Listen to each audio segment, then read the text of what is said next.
Hello again, this is Jason Straw. I'm a retired U.S. Air Force trauma nurse.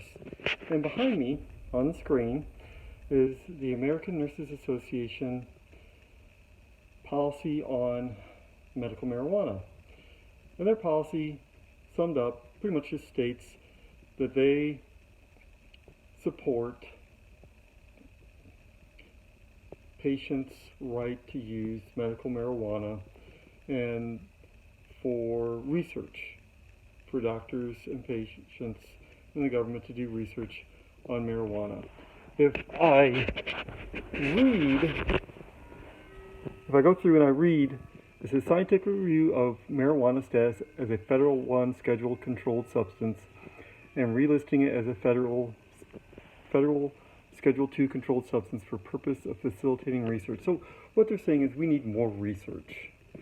That would allow us to dispel some of the myths that we have here with marijuana, cannabis, that people are spreading.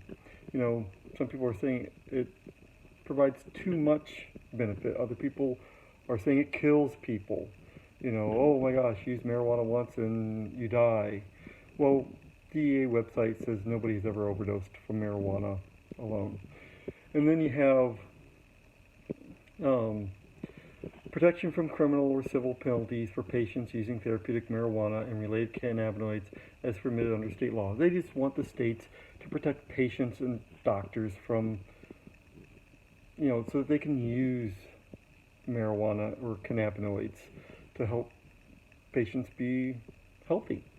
You know, so if a doctor believes that a patient could benefit from the plant or a cannabinoid, let them do it. What's the harm under a doctor's supervision?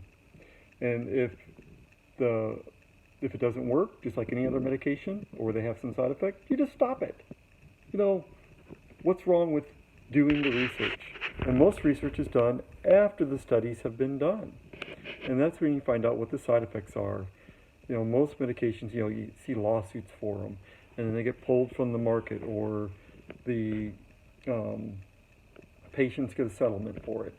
And then here's the part for the professionals: an exemption from criminal prosecution, civil liability, or professional sanctioning, such as loss of licensure or credentialing for healthcare practitioners who discuss treatment alternatives concerning marijuana, or who prescribe, dispense, or administer marijuana in accordance with professional standards and state laws. That's just saying that if we pass state laws, which 33 states have already done, which is a majority, almost enough to pass a constitutional amendment, one more state, then these professionals shouldn't be harassed.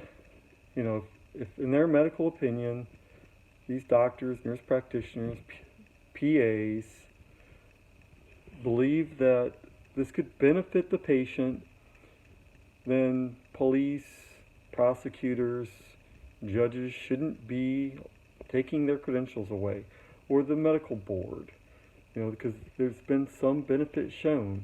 The 2017 Academy of Science, Medicine, and Engineering said the number one conclusive or substantial finding was that adult chronic pain could be treated with cannabis, and cannabis meaning the plant. So, which IPAC found with the same study that marijuana is not medicine. Well, if it can be used to treat adult chronic pain, then it's only common sense that it probably is a medicine. But you got to talk to the pharmacists and the doctors. You know, if you're a lawyer, you can't make that medical decision to say that it's not a medicine or a treatment. That's something that a doctor makes a decision, because otherwise you're practicing medicine and you're making medical decisions. Lawyers are not medical doctors. Just like nurses, like myself, are not medical doctors. We can guide you to information and educate you and say, this is what the medical education says, that it's can help you. Here's the information. You make the decision as a patient, go talk to your doctor about it, and decide if that's the treatment or that's the medicine that's right for you. Just like marijuana, cannabis, or like with pregnant women, Zofran.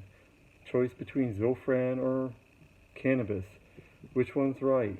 Zofran, they haven't found anything conclusive that is harmful, but there's a potential. But Zofran, they have found things, and that's the FDA-approved medication for morning sickness. And it's especially dangerous during the first trimester when you have most of your morning sickness.